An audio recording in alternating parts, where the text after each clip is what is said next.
Fremont is part of Silicon Valley, the second largest city in Alameda County, and the fourth largest in the Bay Area, covering 92 square miles with more than 230,000 residents. Fremont Focus Now, hosted by lifelong Fremont resident and former City Council member David Bonacorsi, will delve behind the headlines to showcase our civic, artistic, educational, nonprofit, faith-based, and business community leaders in Fremont and the surrounding cities of Newark and Union City to explore matters of local interest. Welcome, Nahid Fattahi. How are you? I'm doing very well. How are you? Great. Thank you for coming to our Fremont Focus Now podcast. I'm going to introduce you in the third person to our audience. Nahid is a psychotherapist, adjunct professor of psychology, entrepreneur, speaker, and author whose work sits at the intersection of mental health, human behavior, and social impact. And you are also a Fremont resident. Is that correct? I am, yeah, proudly. and in that vein, you've had various articles that you've had published in Psychology Today and Ms. Magazine, correct? Yes. And how have you had the opportunity of, as a psychotherapist here locally, of getting published so often? It started by just looking around and seeing I had a lot to say, and I thought writing articles about them makes sense. I had a Medium, I still have a Medium platform. I started writing there, and some editors also noticed my work. So I was invited I submitted my work and was accepted in one place. And then it becomes not easier because every pitch I get a lot of rejections as well. And also I applied for a fellowship at the Op-Ed Project, which helps with people who are interested in writing. So that fellowship also helped me a lot. Well, you have a tremendous number of links that we're going to be probably putting as show notes for this podcast, so people will be able to have the opportunity of reading your many published works.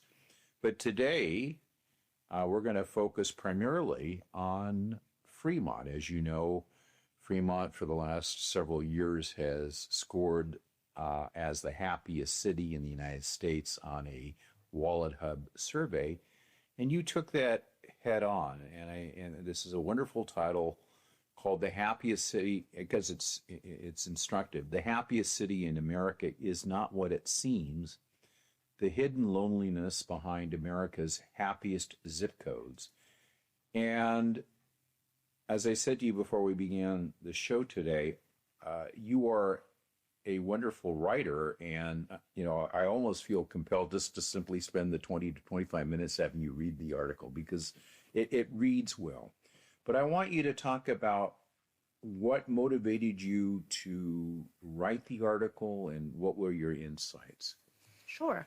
Well, I'm a Fremont resident, and Fremont is a beautiful city. And this article is not to argue that. We also have a lot of different communities, and belonging to a community is extremely important in the essentially in ranking happiness, because as humans we are social beings and we want to be a part of communities. I think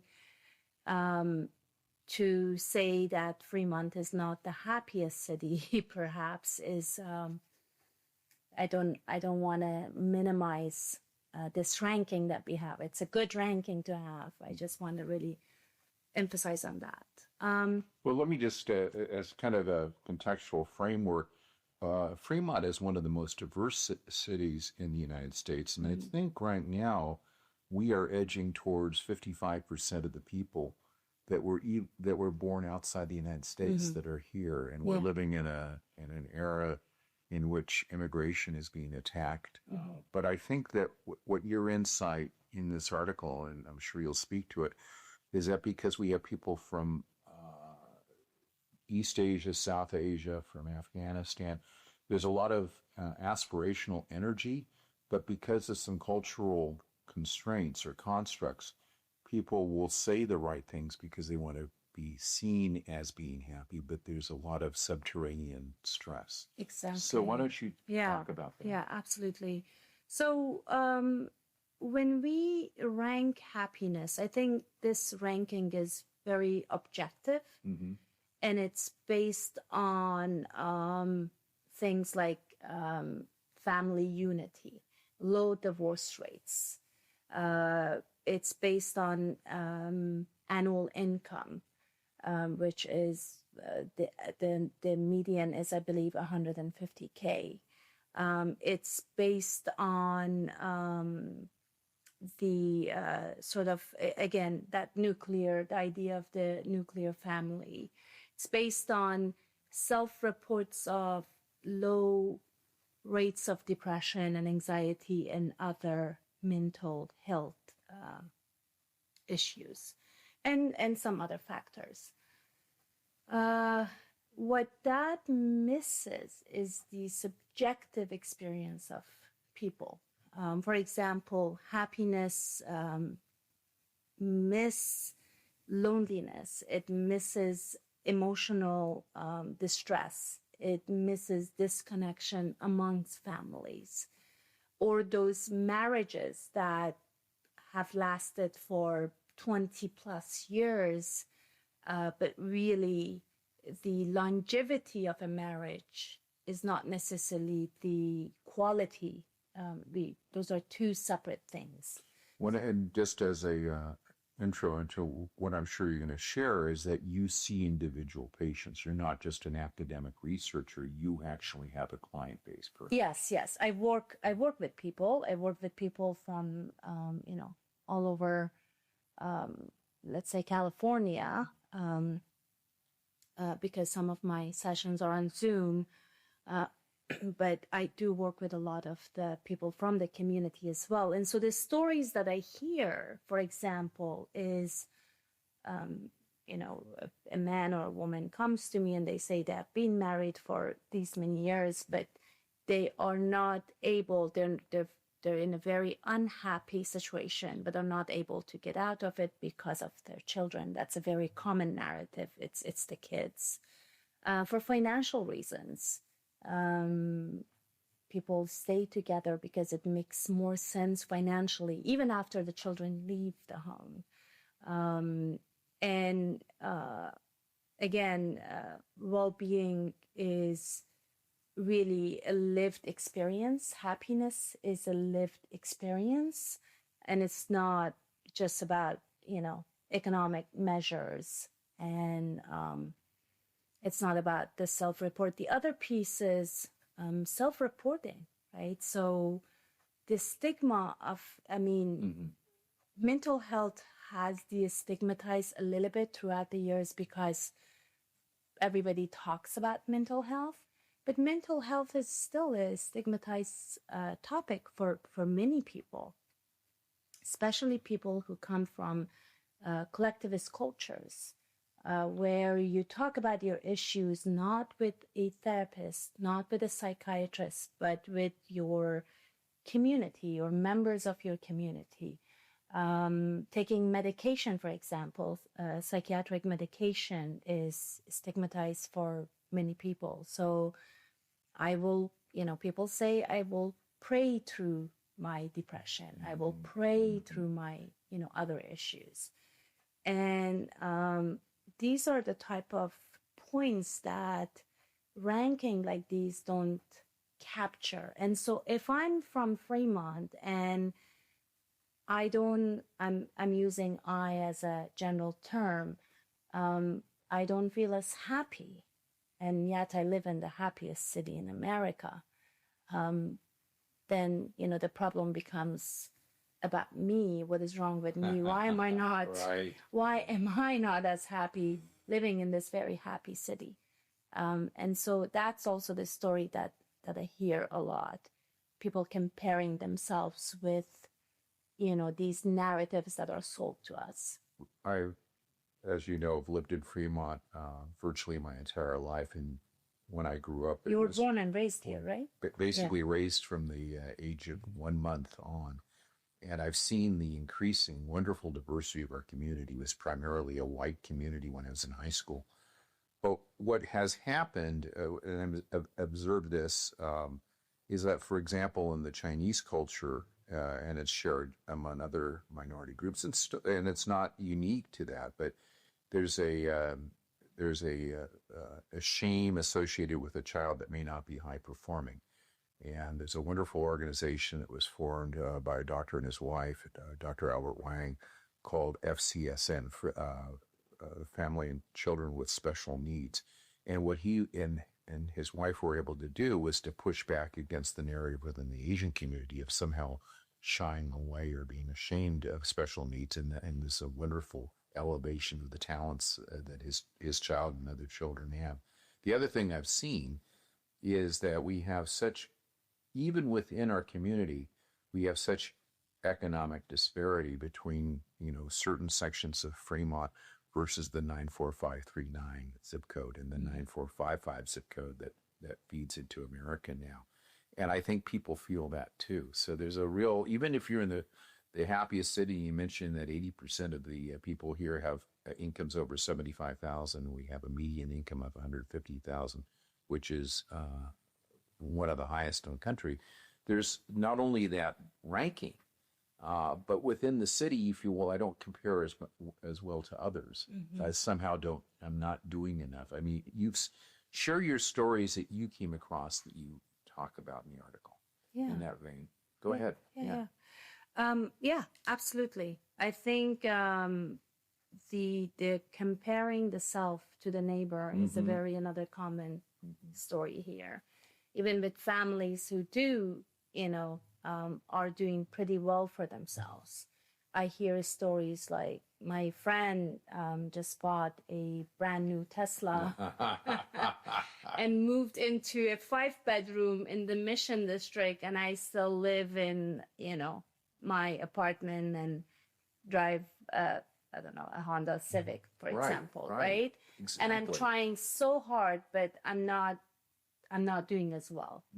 And when you speak with some of these, it's not that they're struggling financially, it's just that they're not doing as well, right? Silicon Valley as a whole, this is not just a Fremont story.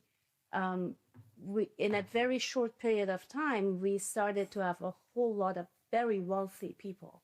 Yes, right? Because that was kind of what I was leading into. This wonderful, because of the startup the startup narrative or the startup culture, not narrative, that we have here. And so again, comparing the self to others is a very common human behavior. We have done it, and in many ways it could help people to do better, to succeed. But when we compare, it's almost comparing the apples to oranges, and that creates a whole lot of miseries. And when I say miseries, people do feel extremely miserable just because they continue to compare themselves and their story to others. There was the one couple that you had in the story, and I think this speaks to one of the factors that will rank us high in the surveys is, and you mentioned it, the low divorce rate. But if you have cultures that are here that really disincentivize and shame people for getting divorced, you may not have actual divorces, but they're divorced within their own family emotionally, and you've touched upon that. Yeah, absolutely. There is a lack of disconnection. There is, no kind of love per se in between the couple. There is no sex. There is infidelity and alternative lives other than what is inside the home. But on the outside, it looks like a picture-perfect family of, a couple who have lived together for years, kids who are doing pretty well. And the other thing is the expectation of the parents from their children, right? Because, again, the immigrant narrative is people come to America for that better life, right? It's the land that promises happiness and the pursuit of happiness. And the children continue that story. Now, my pet, I hear this from a lot of adult children of first generation. that say that their parents have sacrificed everything to be here. Right. And they are now struggling to repay that. So they're in debt essentially. In fact, I wrote an article about this and about the, kind of that emotional or that success debt that they owe to their parents. Their parents. They can never repay it, and they see the stress and the anxiety of their parents, and they assimilate that. Yeah, I think there's also another aspect of it that because you've lived it as somebody that came from Afghanistan, you may not see it in the same way that I did. But my grandparents were from Italy, and on my mother's side from Holland and England. The assimilation was immediate on my mother's side. The Italians and the Poles, the Eastern Europeans, because they're quote-unquote white, have been able to assimilate. And so part of the American success story is, well, I am now entitled. I'm white. I have my white privilege, even though they don't use that terminology.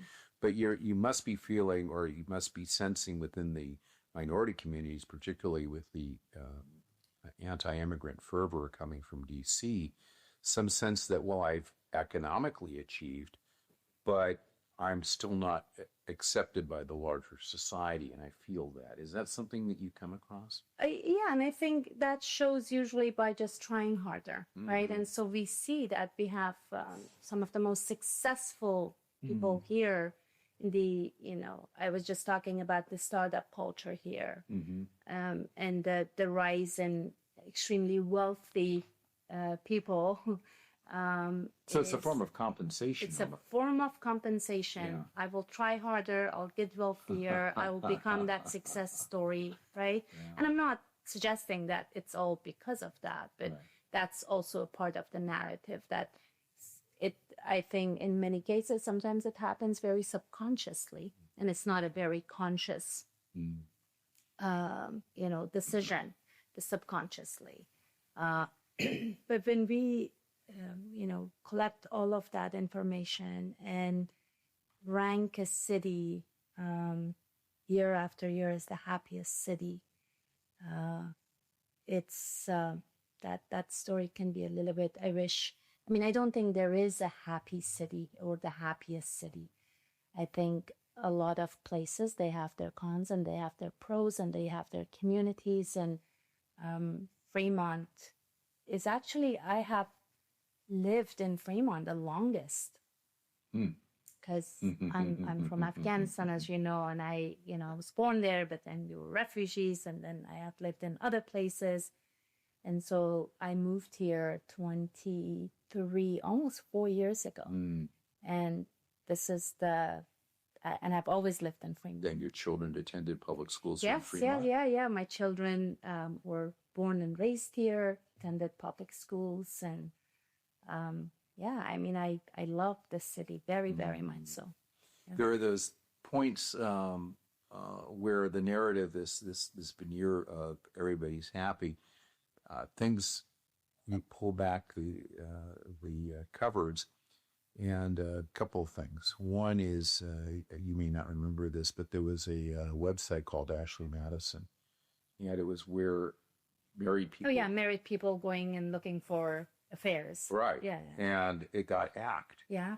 And there was a disproportionate number of people from Fremont that were on the list of hacked names. Okay. Yeah, so I don't know what we don't have a word in English, but if something's both funny and tragic at the same time, that's my reaction to that. It's like, oops, here it is. And on a sadder note, and the city, I don't know if there's any intention to suppress this. We don't have any local news coverage, and it's very dicey. But we have suicides at Mission San Jose High every year. And again, it's that notion of having to, your parents have sacrificed so much that they have huge expectations, and there's even jokes within the East Asian community, Chinese community, about what an A student is, a B student, a C student. And it really is pretty devastating. So when I see parents who are from that tradition that are they're less helicopter and much more supportive, that they're really fighting against the current within their own culture. So, I love the insight that there is no happiest city, and at the same time, your article you did talk about the fact that we have some resources here.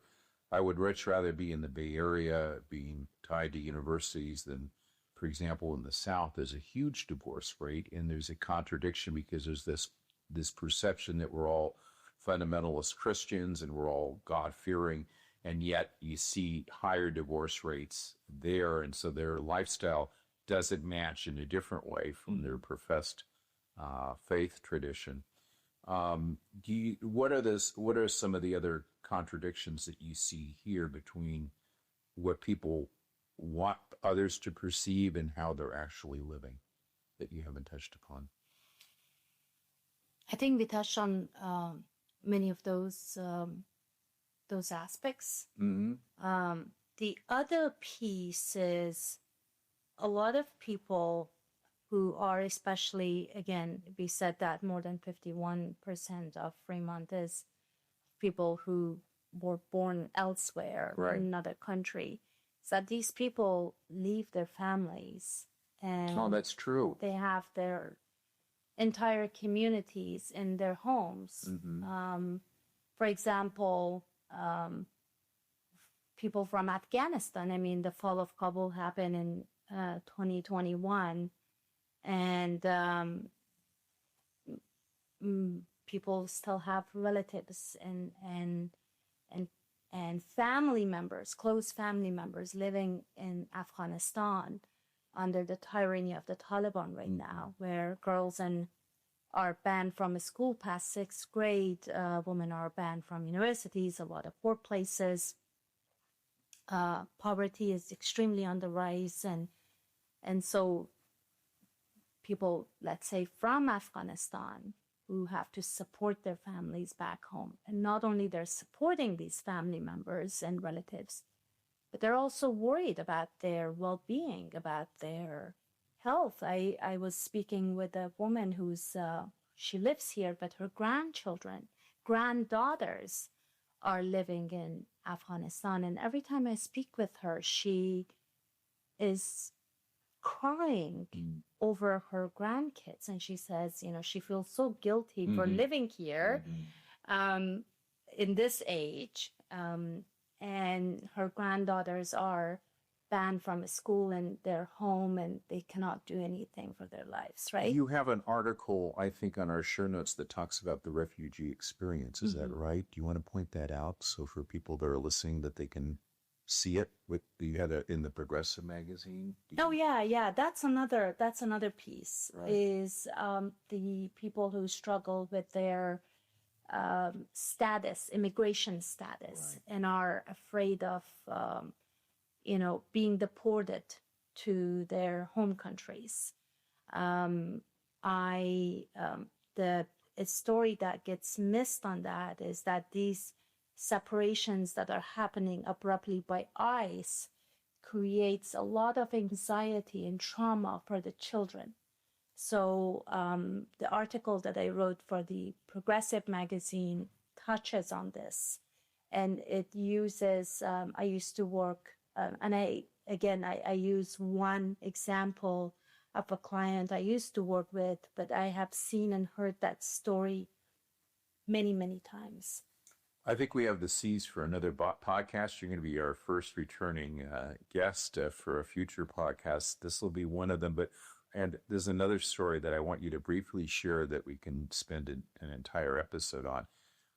One of the first encounters I had, and at one time that I actually had the honor of being at your home, was when you hosted the young women from Afghanistan. This is well before the fall of Kabul. In the mid 2016, 2017. It was 2018. I think it was January 2018. Okay. Yeah. And it was the robotics team. And talk briefly about that. Yeah, the robotic team is a success story that stemmed actually from my hometown, Herat.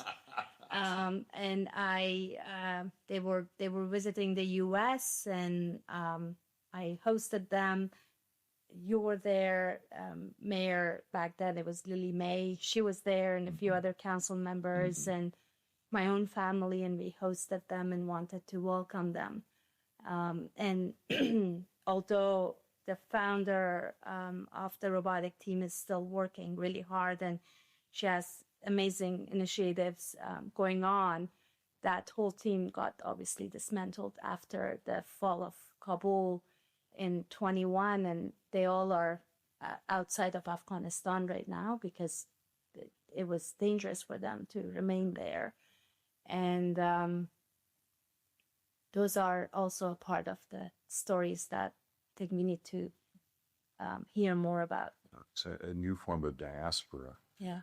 Well, Nahi, I want to thank you for your time this morning, and we are going to do this again. Okay. Yeah, thank you so much for having me. This was such a joy doing this session with you. Thank you.